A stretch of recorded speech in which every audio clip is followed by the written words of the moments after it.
Assalamu alaikum wa rahmatullahi wa barakatuhu. This is our second day for live stream, and today we are going to react to a very um, new, very strange video of an ex-Muslim. Yes,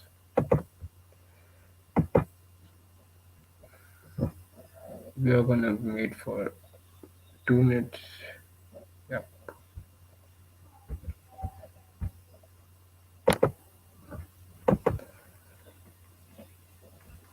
okay, let's start.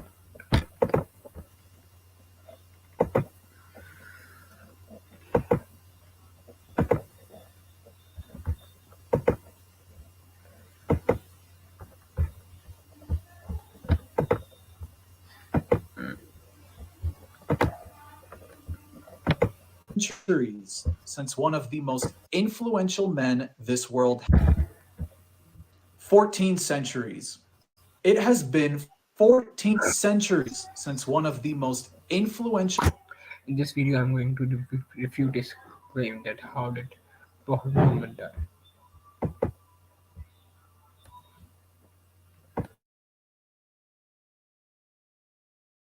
men this world has ever known passed away.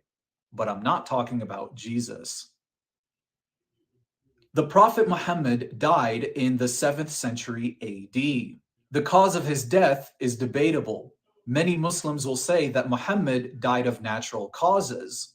Others, however, will claim that Muhammad died because he was poisoned.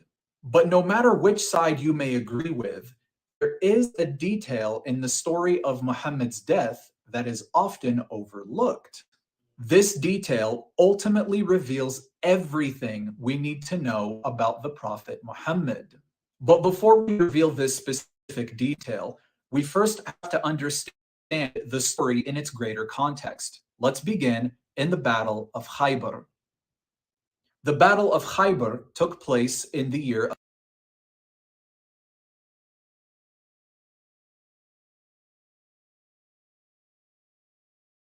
of 629. This battle was fought between Muhammad and his early followers versus a Jewish tribe that lived in Khaybar. During this battle, a famous Jewish warrior named Marhab ibn Harith was killed. Marhab had a sister named Zainab. Why is she important? Let's read this story from Ibn Sa'd.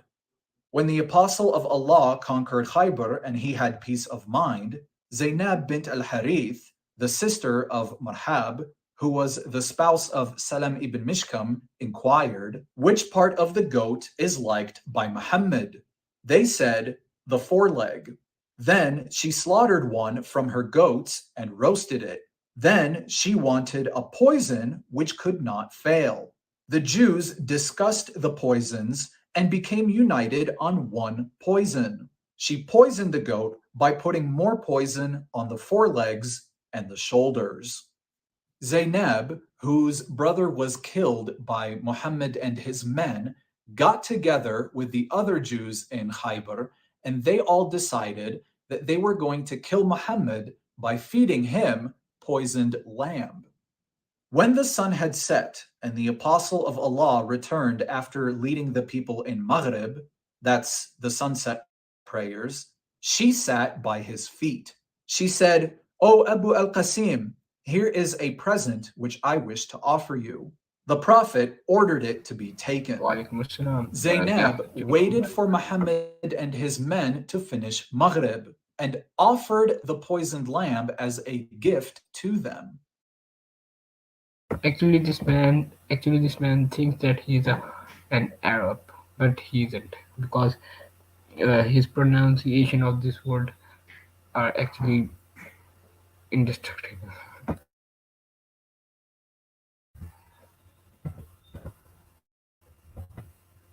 Muhammad gave orders for her gift to be accepted. It was served to him and to his companions who were present.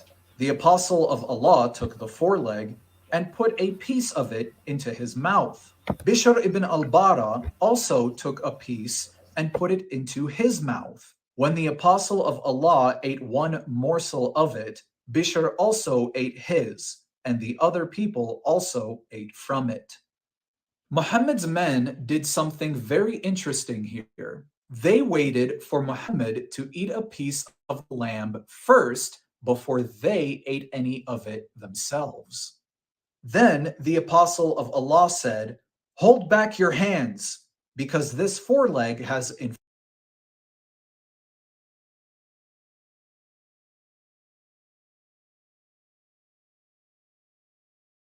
informed me that it is poisoned." When hearing this, Bishr said, "By him who has made you great, I discovered it from the morsel I took. Nothing prevented me from emitting it out but the idea that I did not like."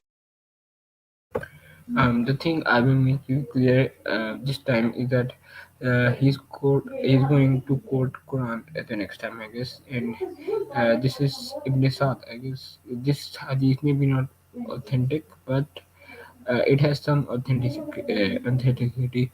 But according to the Jewish lady, Prophet Muhammad peace be upon him, she gave her poison for like so the marshal, sorry, the four-leg informed Prophet Muhammad. So this man couldn't just uh, deny that, and he obviously just proved the prophethood of Prophet Muhammad. like to make your food unrelishing. So Bishr ibn al-Bara noticed that the lamb was poisoned before Muhammad. He did not spit out the piece that he had put in his mouth because he didn't want to offend Muhammad. Bishr goes on to say, "When you had eaten what was in your mouth, I did not like to save my life after yours. And I also thought you would not have eaten it if there was something wrong." Bishr that he did not want to save his own life ahead of Muhammad. Plus, Bishr figured that since Muhammad is God's prophet, Muhammad would have known that the lamb was poisoned before eating it. Oh, you fool, Poor man! guy. Oh, you made a mistake. This man, I don't think that he has some problem, but he didn't notice that the in. Let me take. Okay, Bishr wait a second. also thought, so Bishr ibn al-Bara noticed that the lamb was poisoned it from the morsel I. Yeah, in the yeah, this guy didn't see that. I don't know what is happened to him that he didn't see that before. The usually said the morsel, the four leg will inform you, and he is now quoting the morsel. Yeah. Then he expired. Al-Harith and said to her, "What induced you to do what you have done?" She replied, "You have done to my people what you have done. You have killed my father, my uncle." Already that I've said that the four leg informed Prophet Muhammad. So here it is. It said if the four leg will inform you, and if you go back, um, like here, the four leg informed. Uh, but I think this guy is God's ignored or prophet, is then he simply would ignored. have known that the lamb was poisoned. In Sahih Bukhari, Muhammad asked a group of Jews living in Khaybar about the lamb. "Have you put the poison in this roasted sheep?" They replied, "Yes." He asked, "What made you do that?" They replied, "We intended to learn if you were a liar, in which case we would be relieved from you, and if you were a prophet, then it would not harm you." Now, this is what's very interesting about the story. The poisoning took place immediately after the Battle of Khaybar, which was in the year No, no. 629. But Muhammad did not die until the year 632. That's I think three congratulations years this time after he was because poisoned. he agrees or believes that the Prophet Muhammad died after the 3 years because I have never heard about a poison which kills a people in after 3 years. I think there are some poison which can limit to the 2 months, 3 months, but not 3 years. This is impossible. Poisoned. This is why Muslims argue that Muhammad was in fact a true prophet of God, because he did not immediately die from that poison. And in all fairness, this is a very good argument. But remember that little detail that I said would reveal everything we need to know about the Prophet Muhammad? Here it is. Sahih Bukhari 44:28. The Prophet, in his ailment in which he died, used to say, O Aisha, I still See, seriously, oh Asia, this guy seemed to be an Arab. He claimed to be an Arab, but here, oh Asia, no, no. This even the non-Arab Christians, or if you go to non-Arab, if you ask me, I am not a good Arab this speaker, but I can pronounce Aisha. He said Asia. Oh, this guy is such hilarious.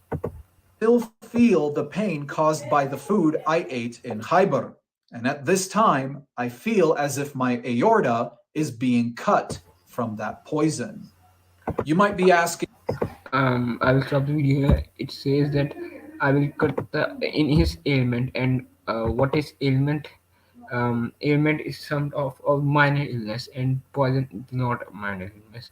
And if if God forbid that I have an leg issue, or my leg broke in a car crash, so I would not say that this when if I God forbid if I was on my deathbed, I would say I can feel the pain from of that car crash, but this will be not the reason I would die. aorta is being cut from that poison. You might be asking, why is this detail so important? Let's let the Quran answer that question for us. Surah 69, verses 44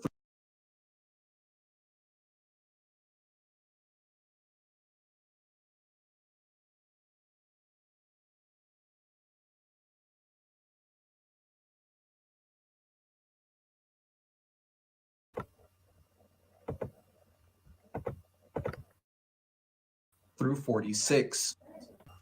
Had the messenger made up something in our name, we would have certainly seized him by his right hand, then severed his aorta.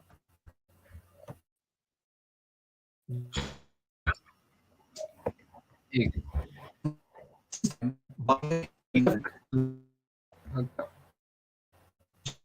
let's that. take a look at a different translation of Surah 69.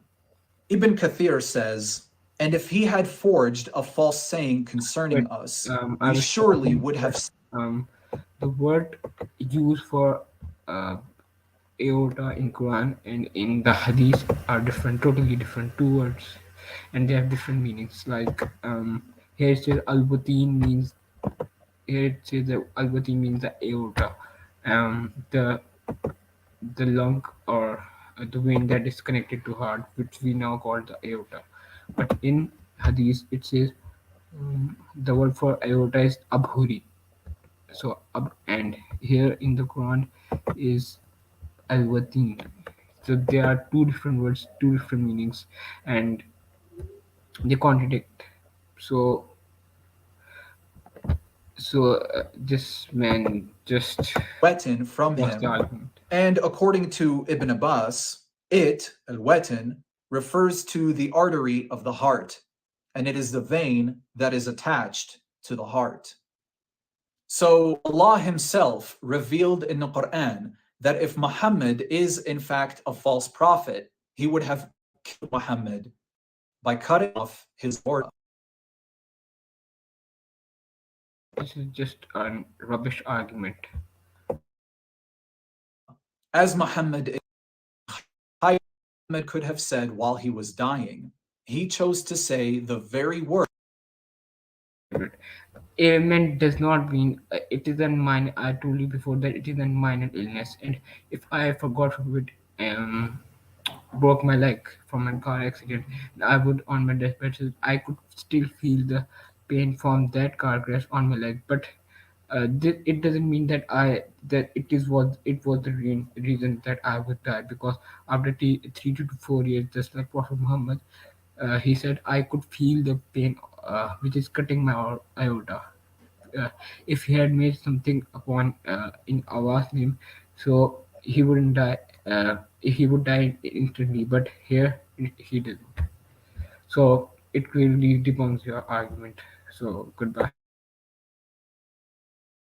Words that proved him to be a false prophet, even according to Allah in the Quran. Now that we have explored the death of Muhammad, it's only fair that we compare his death to the death of Jesus. Now this foolish guy is comparing Prophet Muhammad to Jesus. These two are the different prophets. I don't just understand his philosophy. The Lamb That's for today. If anyone wants to join, I can share the stream links. Thank you.